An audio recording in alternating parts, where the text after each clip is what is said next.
अफगानिस्तान की तपती रेत में गर्म लोहे के दो सुराख जब सीने को छलनी कर गए और आंखों से रोशनी बुझने लगी, जॉन को याद आया अपना 8 साल का बचपन और याद आए सिक्के, हजारों सिक्के।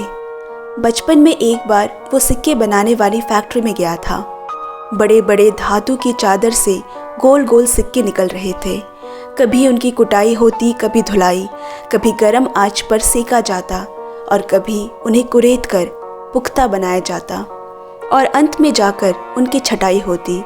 कहीं कोई खोटा सिक्का न रह गया हो। उसकी कहानी भी उन्हीं सिक्कों जैसी है।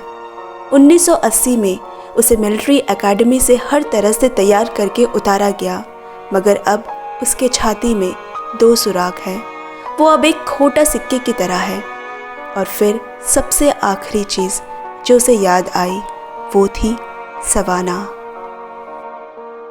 Hello movie style family, welcome back. आज की पेशकश में है रोमांटिक ड्रामा जो कि निकोलस स्पार्क्स के नोवेल पे आधारित है, डियर जॉन। डायरेक्टर है लेसी हेलस्ट्रॉम और IMDb रेटिंग 6.3 है। जिन्होंने अभी तक चैनल को सब्सक्राइब नहीं किया वो पक्के से सब्सक्राइब कर ले और पक्के से नोटिफिकेशन बेल को भी हिट करें। सब्सक्राइब करने के बावजूद अभी भी आप तक हमारे वीडियोस के नोटिफिकेशन नहीं पहुंच रहे हैं। और हमारा इंस्टाग्राम हैंडल ID है movies_tribe। Link is in the description box. उसे जॉन ने पहली बार समंदर किनारे देखा। वो अपने दोस्तों के साथ है और उसका बैग पानी में गिर गया। जॉन ने छलांग लगाई और उसका बैग ले आया। सवाना ने उसका शुक्रिया अदा करने के लिए पास ही में अपने घर ले गई। वहाँ कोई पार्टी चल रही है। दोनों अलग बैठे बातें कर रहे हैं। John US army special force में है और अभी 2 हफ्तों की छुट्टियों पे घर आया हुआ है। तभी वहाँ 7 साल के एलन ने आकर सवाना को पीछे से पकड़ लिया। वो आम बच्चों से थोड़ा खास है, उसे ऑटिज़म है। पीछे पीछे उसके डैड टिम भी आ गए।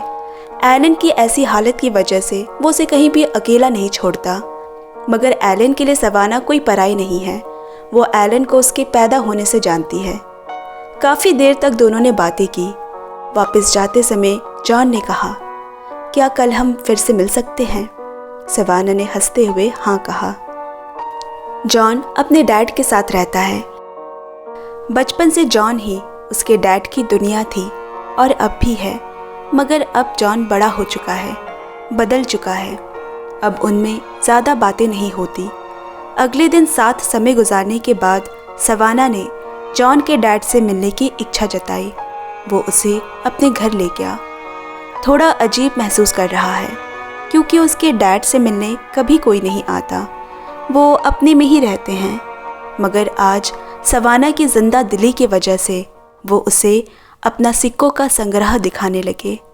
शायद इसीलिए भी क्योंकि सिक्कों के बारे में उनके पास बहुत सारी बातें हो बताने को। सवाना की यही बात खास बनाती है। वो लोगों के अंदर तक झांक सकती है। उसमें वो है जो बाकियों में गुम हो चुकी है, इंसानियत। वो तूफान में उजड़े लोगों के लिए घर बनाने में अपना योगदान भी दे रही है। जॉन उसकी इन्हीं सब बातों से काफ़ी प्रभावित होता है। इतने साल फौज में गुजारने की ये एक खामी है कि जॉन के व्यक्तित्व का नरम हिस्सा भी बर्फ़ की तरह ठोस बन गया है, जो अब सवाना के प्यार की आंच में पिघलने लगी है। इन 2 हफ्तों में उन दोनों ने काफ़ी सारा वक्त साथ बिताया, मगर एक दिन सभी दिनों को तो ख़त्म होना ही है। सवाना के कॉलेज की छुट्टियां ख़त्म हो आई हैं। अब उसे जाना होगा। जाने से एक दिन पहले दोनों में अनबन इस बात पे हो गई कि जब सवाना ने कहा कि वो एलन और जॉन के डैड जैसे खास और अलग लोगों के लिए एक स्कूल बनाना चाहती है, क्योंकि जॉन ने कभी सोचा ही नहीं कि उसके डैड नॉर्मल नहीं है। उसे बस लगता है कि वो बाकियों से थोड़े अलग है, अकेले रहते हैं और समय की वजह से उनके बीच दूरी आ गई है। लेकिन सवाना से ऐसा कुछ सुनने की उसे उम्मीद नहीं थी। घर आकर वो अपने डैड को गौर से देख रहा है और दिमाग में सवाना की कई बातें घूम रही है। शाम को वो वापस सवाना के घर आया, पर वो घर पर नहीं है। पास ही टिम और एलन रहते हैं। टिम के पास वो उसके लिए एक चिट्ठी छोड़ गया। अगले दिन वापस शहर के लिए निकलने से पहले सवाना जॉन से मिलने आई। उसे उसकी छोड़ी हुई चिट्ठी मिली। दोनों की शिकायतें दूर हो चुकी है। जाते हुए सवाना ने भी उसे एक चिट्ठी थमाई और कहा, मेरे जाने के बाद पढ़ना। आज जॉन को वापस जाना है। गाड़ी लगी हुई है और वो डैड के सामने खड़ा है। ऐसे वक्त पे दोनों ही कुछ बोल नहीं पाते। फुर्सत से जॉन ने चिट्ठी खोली। लिखा है, इन 12 महीनों में जब तुम मेरे पास नहीं हो, मैं चाहती हूँ कि तुम मुझे हर बात लिखकर भेजो। ये चिट्ठियाँ मेरे पास तुम्हारे साथ होने का एहसास दिलाएगी। धीरे धीरे समय गुजरने लगा। जॉन को भी नहीं पता होता कि अगले दिन उसे कौन से मिशन के लिए रवाना किया जाएगा। कभी जंगल, कभी रेगिस्तान।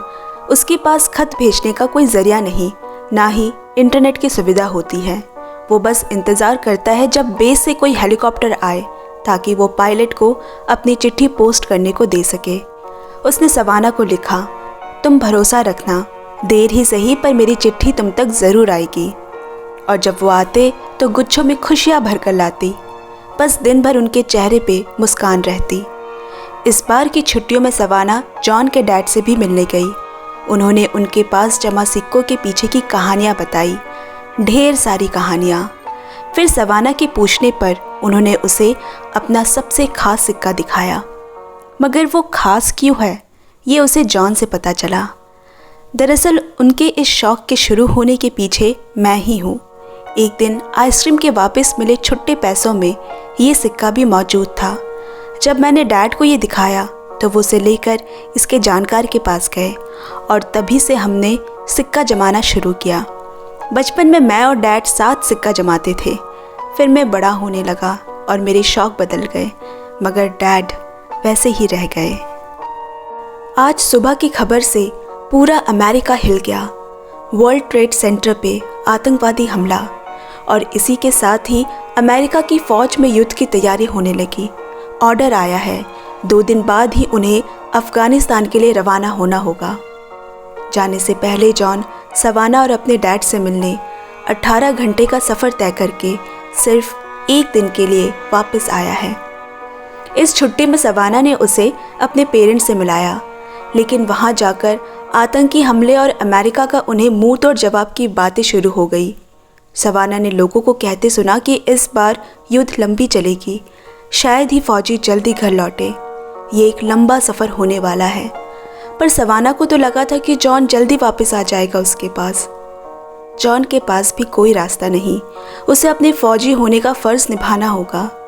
कुछ देर नाराज़ रहने के बाद सवाना मान गई।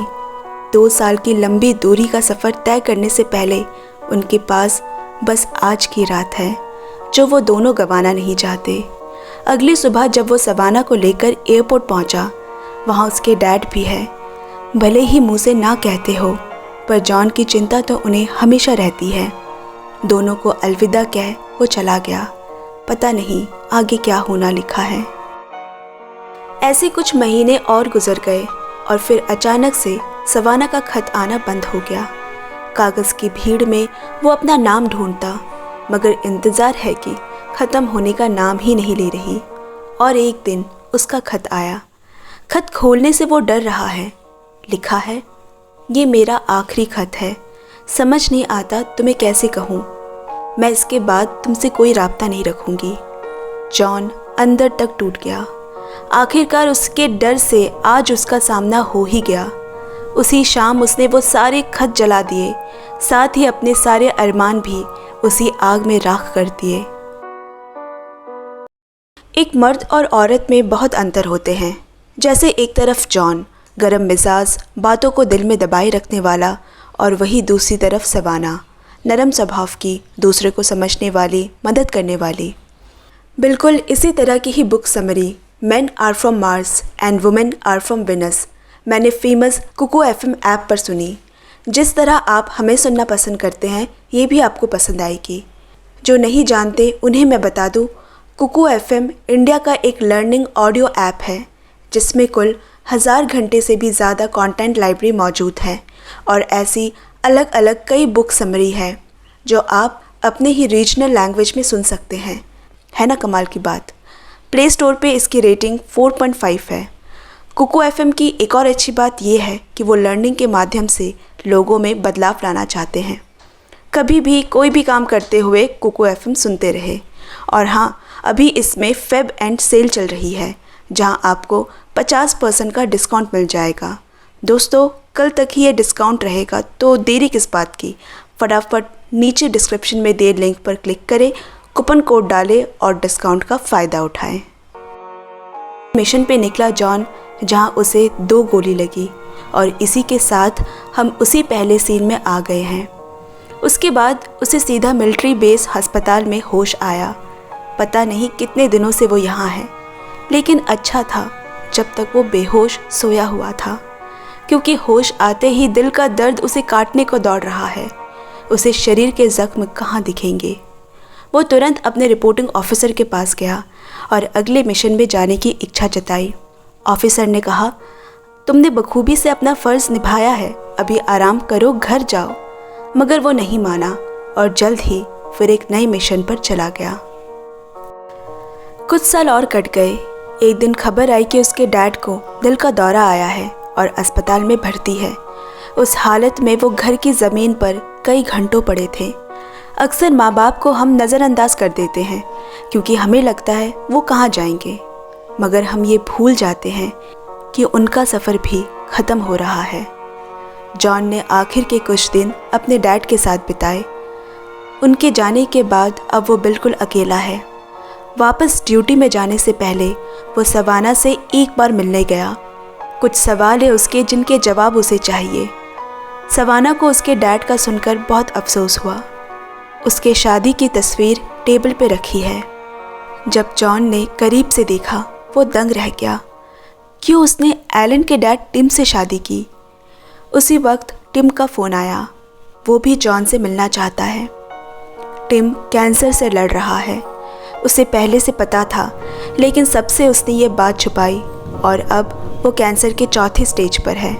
उसके बाद एलन का क्या होगा, ये चिंता उसे और अंदर से ख़त्म कर रही थी। सवाना बोली, मैं और क्या करती। एलन की कस्टडी के लिए मैंने टिम से शादी कर ली। टिम के लिए हम सब ने बहुत कोशिश की। एक रिसर्च का पता चला है, मगर उसमें बहुत पैसे लगेंगे।